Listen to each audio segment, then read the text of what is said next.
Halo, assalamualaikum warahmatullahi wabarakatuh. Apa kabar anak-anakku semua kelas 12? Semoga kalian semua sehat ya, dan semoga kita semua selalu dalam lindungan Allah Subhanahu wa Ta'ala. Amin ya Rabbal alamin.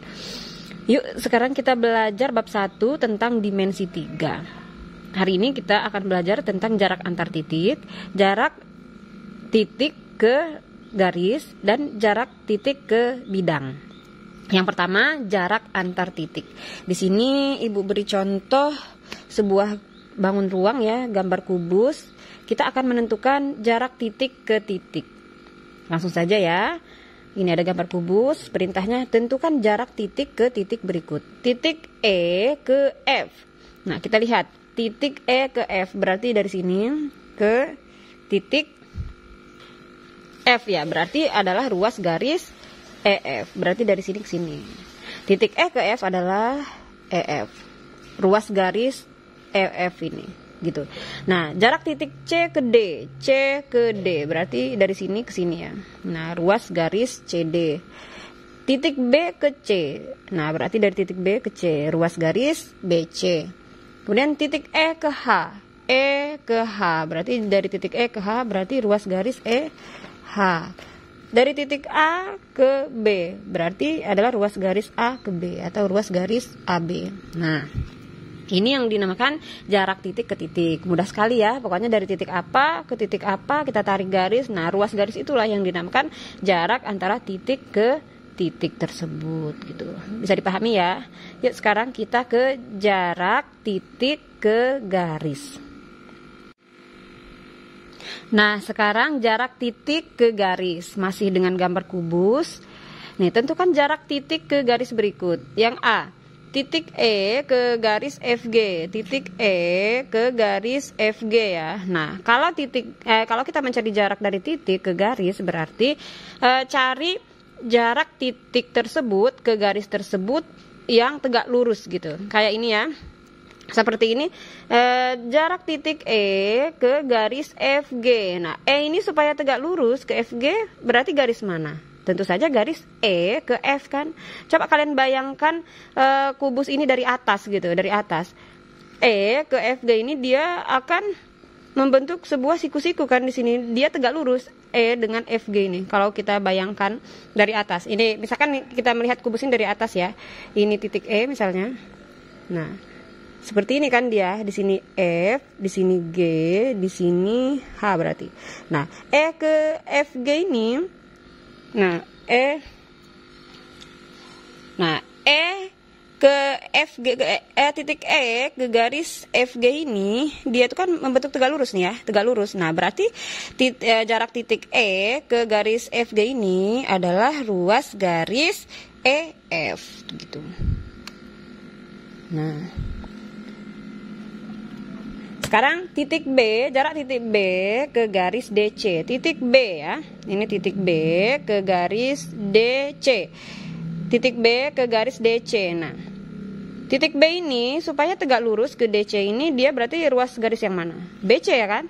B ke C, tegak lurus kan? Ya, berarti dia merupakan ruas garis BC. Kemudian jarak titik A ke garis DH. A ke garis DH. A ini supaya dia tegak lurus dengan garis DH, berarti dari mana ke mana? Dari A ke D. Nah, berarti dia merupakan ruas garis AD. Kemudian jarak titik A ke garis HG. A ke garis HG. Ini titik A, ini garis HG ya. Jarak dari titik A ke HG supaya dia tegak lurus, berarti A ini kita tarik set, kita tarik sini. Nah, ini kan tegak lurus nih ya. A ini kalau ditarik ke sini, ke HG ini, dia akan tegak lurus di AH ya. Berarti jarak titik A ke garis HG itu adalah ruas garis AH.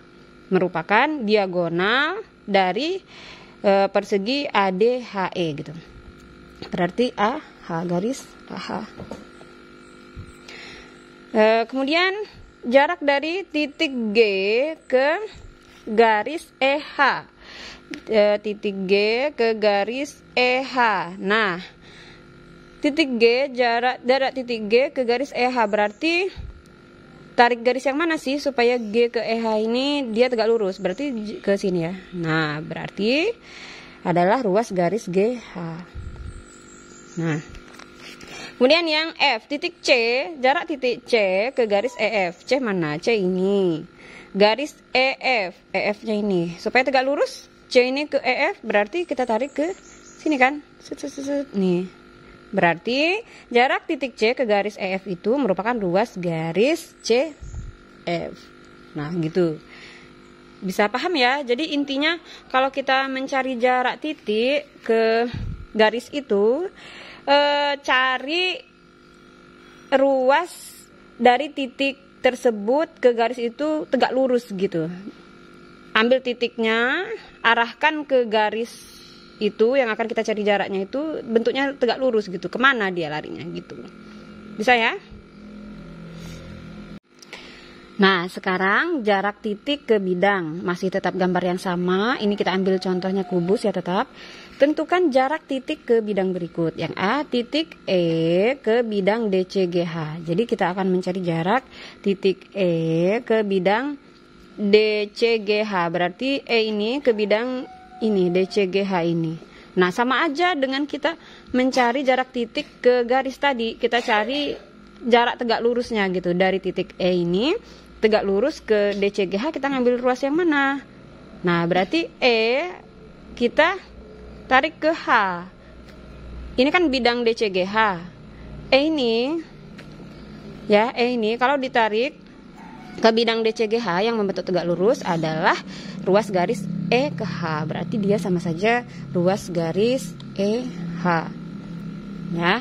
Nah, sekarang titik B ke bidang ADHE. Titik B ke bidang ADHE. Nah, B ini kita tarik ke arah mana sih? Ke bidang ADHE ini supaya dia tegak lurus. Berarti tarik ke bidang A. Berarti jarak titik B ke bidang ADHE itu adalah ruas garis BA. Kemudian titik A ke bidang BCFG. Titik A ke bidang BCFG. Titik A berarti ke bidang samping ini. Gimana? Kita tarik dari mana ke mana supaya dia tegak lurus. Berarti dari A ke B ya kan. A ini kalau kita arahkan ke bidang BCFG ini, dia akan membentuk tegak lurus di ruas AB. Berarti AB atau BA itu sama aja ya. Karena kita menentukan jarak gitu, bukan menentukan arah. Ya, titik A ke bidang DCGH. Titik A ke bidang DCGH. Nah, ini titik A-nya, ini bidang DCGH-nya. Kita tarik ruas mana sih supaya dia tegak lurus? Yaitu dari A ke D. A ke D. Berarti jarak titik A ke bidang DCGH itu adalah ruas garis AD. Kemudian jarak titik G ke bidang BAEF. G ke bidang BAEF. Nah, G ini tarik ke dia menggunakan ruas garis mana sih supaya G ini ke bidang BAEF ini tegak lurus? Berarti dari G ke F. Ruas garis GF. Kemudian titik C ke bidang ADHE. Titik C ke bidang ADHE. C ini kita tarik kemana sih? Menuju arah bidang ADHE ini supaya tegak lurus. Berarti C ke D gitu. Nah, inilah yang kita pelajari hari ini ya, tadi ya sudah Ibu jelaskan, semoga kalian semua paham. Dan sekarang Ibu beri latihan ya, mohon dikerjakan dengan baik, jangan contekan, berusahalah sendiri supaya kalian bisa, dan selamat mengerjakan. Sekian dulu untuk materi hari ini. Ini latihannya mohon dikerjakan sebaik-baiknya dan dikumpul hari Jumat ya. Wassalamualaikum warahmatullahi wabarakatuh.